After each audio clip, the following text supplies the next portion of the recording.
Hi, good day everyone. Welcome to our second vlog. And today we will present our laboratory activity number 2, which focuses on the study of fluid properties, specifically density, specific gravity, and specific weight. The main objective of this experiment is to familiarize ourselves with different fluid properties. This helps us understand how fluids behave under various conditions and how their mass and volume affect their density, specific gravity, and specific weight. By the end of this activity, we should be able to compute and compare the density, specific gravity, and specific weight of different fluids. These properties are important for identifying and characterizing fluid behavior in engineering and daily applications. So for our discussion, fluid is a substance that deforms when subjected to a force. It can be a liquid or a gas. Then density is the ratio of mass to volume, while specific gravity is the ratio of fluid's density to that of water. And then for our specific weight, it is the product of density and the acceleration due to gravity, whereas our gravity is 9.81 meters per second squared.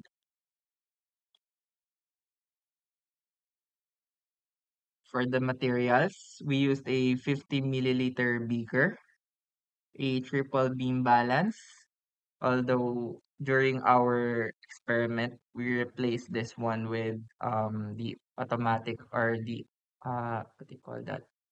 The more advanced weighing scale, the digital one. And then different liquids such as water, vinegar, gasoline, cooking oil, soy sauce, and motor oil. So for our procedure, we began by cleaning and drying the beaker, then recorded its mass. Next, we filled it with each liquid and measured again to determine the fluid's mass. We repeated the process for all liquids and tabulated our data for further computations. Okay, now, so we will proceed to our videos inside the laboratory room where we executed and did the experiment itself. So, thank you and please enjoy our video inside the laboratory room. Hi guys! We will use, ano to, 50 ml ba 40? 40 ml. 40 ml beakers. Meron kami ditong apat. Para sa apat na liquid. Ito, motor oil, soy sauce, vinegar, tsaka sa sting, gasoline. Charan! Ay, oil pa pala. Lima pala beaker namin, guys. Tapos 5 ring liquid. Pala. First step is we will use this. Ano to? Weighing scale to measure the weight of the beaker. Oh yeah. Turn natin there.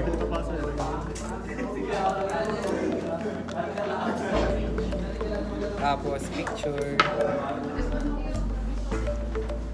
Nakita, nalilaw.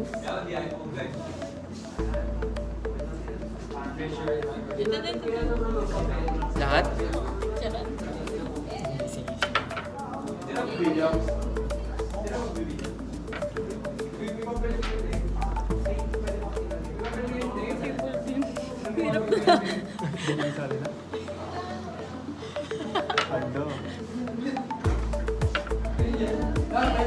Tatapusin ko na to, ha. Ano ginagawa mo yan? Walo. Ayaw tumingin. Ako na taga-video ah.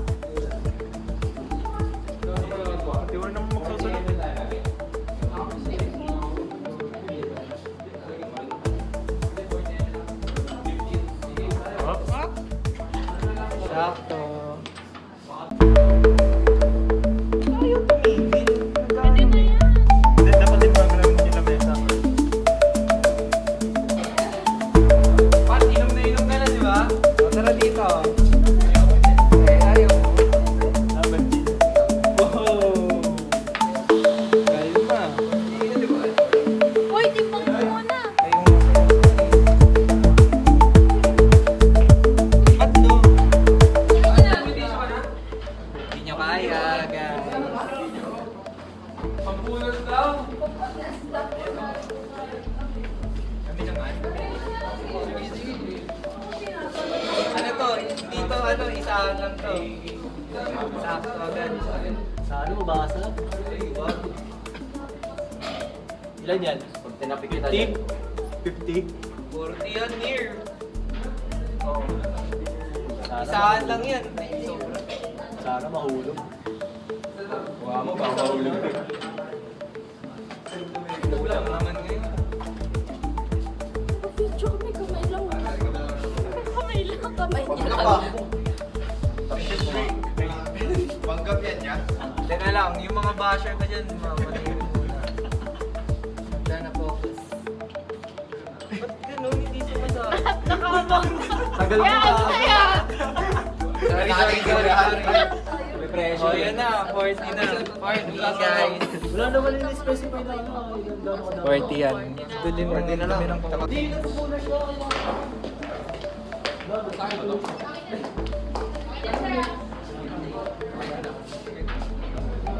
Grams din ba tayo dun kanina? Lato. Parang gaan.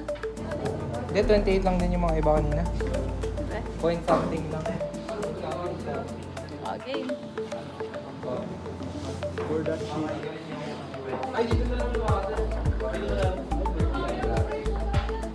Hello. Pat, may ganito ka? May ganito ka? Ba't pa nakulingan? Yeah, dami ko ginagawa yun. Ikaw. Parang cheerleader ka dyan ah.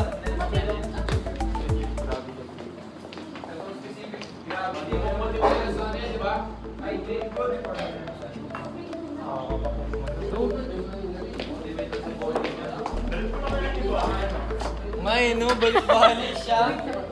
Balik-balik siya.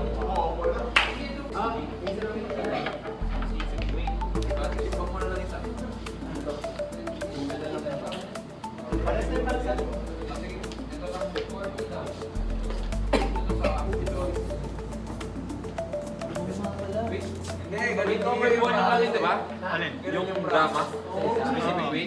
Weight, hindi yung specific. Oo, basta. Yan na lang. Itatapat lang ng 40. Oh, yung cooking oil namin. Ayun, nakuha ka lang dyan. Tapos na kami. Cooking oil natin. Sa'yo lang.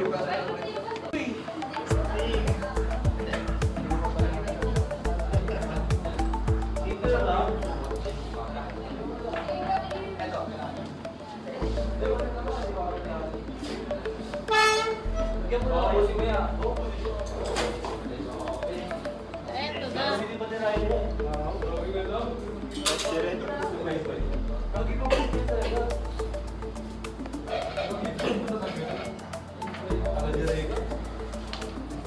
Mabilis kaya yan. Sorry. Bagad kaya.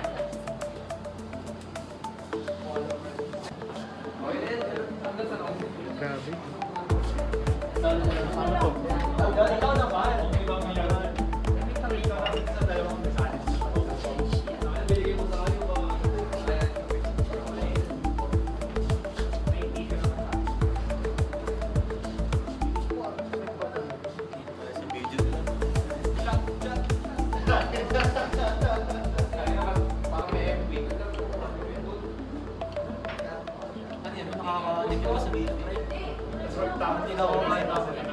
Oh, para kang batang hamog niyan.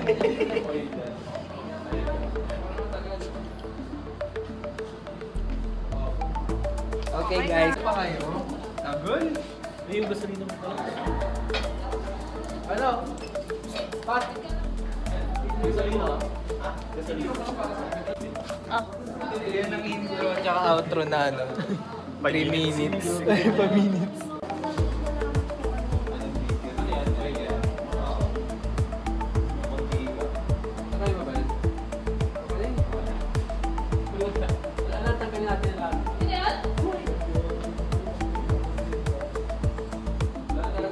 Thanks guys.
Okay, so here is our data and result.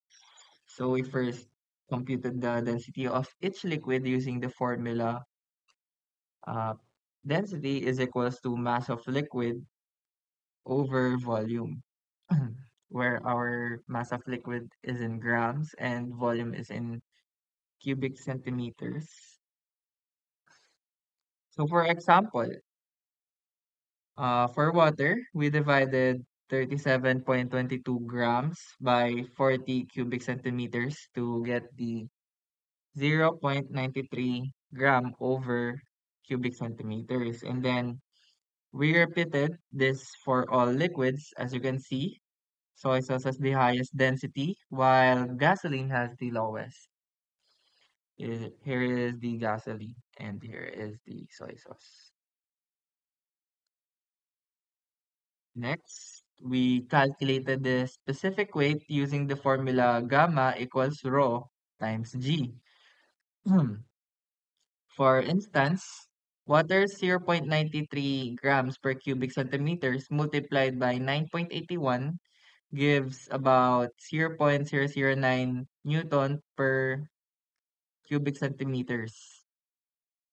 We also found the specific gravity by dividing the density of each liquid by that of water, which is approximately 1 gram over cubic centimeters.